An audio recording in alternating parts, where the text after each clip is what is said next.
Welcome to Fine Woodworking News for June 21st. I'm Ben Strano and I just spilled water on my shirt. Let's jump right in. Fine Woodworking issue 304 is out. It is, as always, a really cool issue. You can check out the issue online at finewoodworking.com, or if you are a subscriber, you should have gotten it in your mailbox maybe a week or two ago. But a lot of cool things in this issue.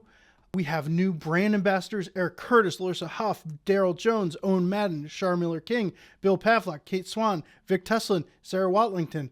All people that you should be seeing and hearing from more in the fine woodworking sphere. And lots of cool things. Let's click through the digital issue just real quick. Boom. All right. So clicking through, we've got our new brand ambassadors, workshop tips as always, tools and material reviews as always. Look at that finger. That's my finger. I reviewed some tape. I really liked it. Tools to look out for: invaluable cabinet scraper, Tim Coleman, who I've been spending a lot of time with filming a video workshop for the website. Garden gates by John Hartman. Couple of really cool garden gate designs and clever ways of building them. John is an illustrator who draws a lot of the drawings in the magazine, and it's super cool. It's always super cool to have him in the pages as a woodworker. Craig Thibodeau, the puzzle guy. Craig Thibodeau on adding elegant feet and to tapered legs. Not an easy thing to do. Craig takes you through exactly how he likes to do it, multiple ways. Here's one that I'm really excited about. And this one is actually on the homepage right now, and we will link to it. Wood Allergies and Toxicity by Sari Robinson. This is woodworking geekery at its finest.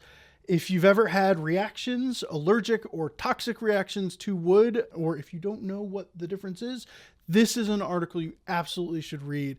Sensitivities affect woodworkers everywhere, and it's really good to know what's going on. Sari is an incredible scientist and woodworker, and they did a fantastic job explaining all of this very confusing stuff. It's really easy to understand after reading their article.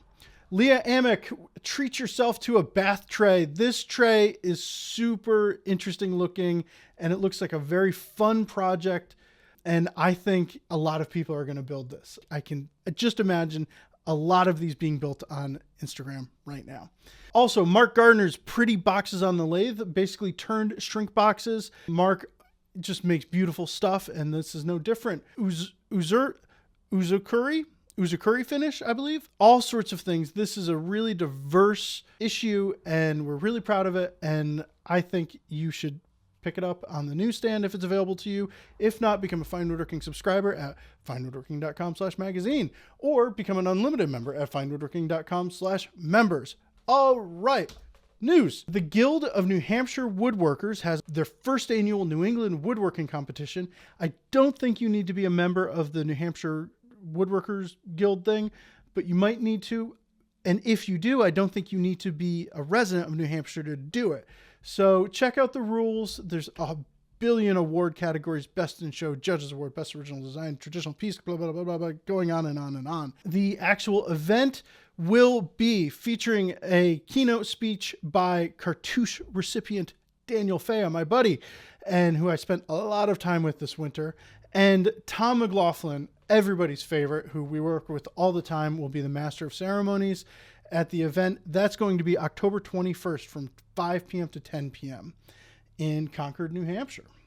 Woodpeckers has their universal clamp bridges. Basically, if you've ever done a glue up where you got clamps on top of clamps on top of clamps, this is your go-to. This is how you fix this. I've never seen anything like this. It's a really cool design, and a whole set of 24 for $70. I can see this being useful in a lot of cabinet maker shops. Wood Shop News beat me to the punch, so I'm giving them credit, and we'll link to their article. New RZ M3 mask featuring 3-strap design. It's the RZ mask that people have come to know and love, but it has 3 different ways of wearing it. You can wear head straps, neck strap, or ear loop straps. If you get tired of wearing it one way throughout the day, switch to a different way. There's no excuse now. AWFS announces 2023 Freshwood Trophy Maker. Basically, the Freshwood competition is a woodworking competition for woodworking students from high school age to college age. Incredible things being built.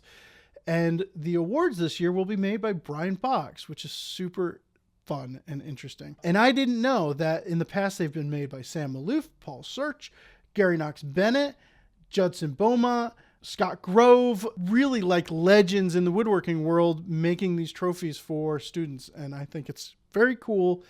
And congratulations to all of the participants of the Freshwood competition. And congratulations to Brian for having your trophy be the next one. Shaper has reached out to Kickstarter for this product. They've got a Kickstarter going for their new product called Trace. I don't know why it's a Kickstarter, but I don't know. So basically you draw something with a piece of paper, take a picture of it with this Shaper looking frame around it, and the app will then turn that into a vector file. It sounds like something really easy, but it's not. Taking a physical drawing and turning it into a vector has always been annoying and required a lot more skills with Illustrator or Inkscape or a program that isn't easy to use. And I've always struggled with it. So I'm very interested in this. The early release people, if you sign up for the early release, should be able to get in around $100. Just my take on it, that's a really reasonable price.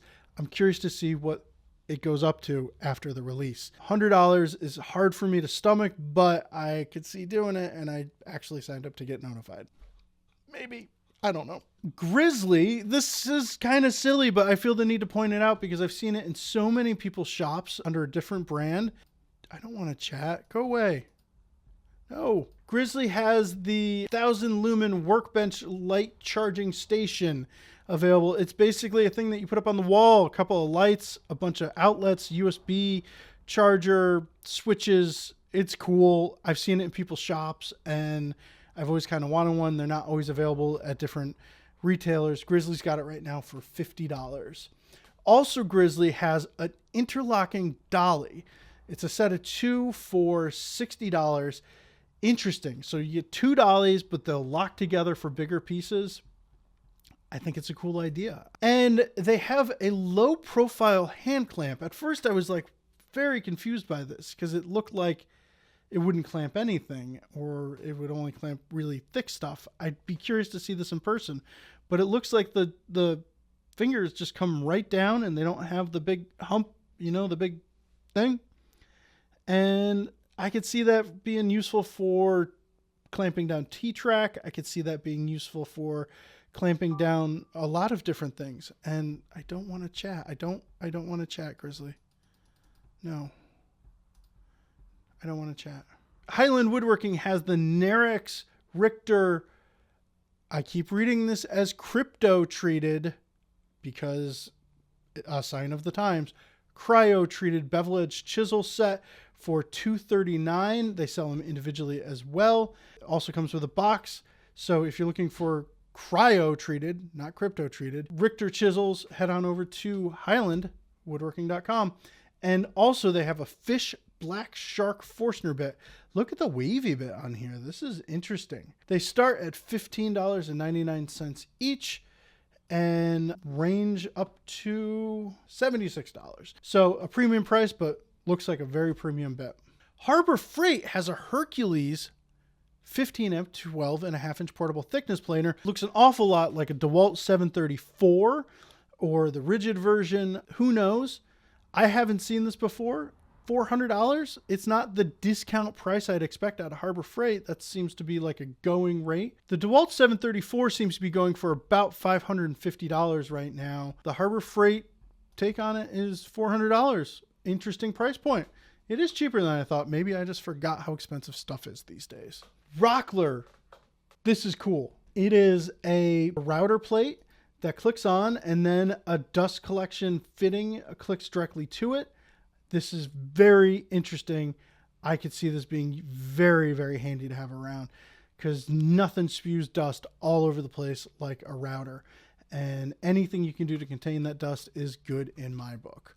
And last but certainly not least, Wood River's thin rip table saw jig is available for $40. Basically, it goes on your table saw and you stick it in the miter slot, butt the piece up to it, move the fence over, and you get a repeatable offcut piece over on this side of the blade. Hard to explain, but that about does it for the Fine Woodworking news this week.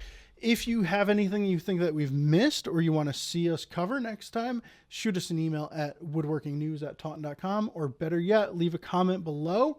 We love the comments. They help the algorithm. They help people see this stuff. And check out Fine Woodworking issue number 304.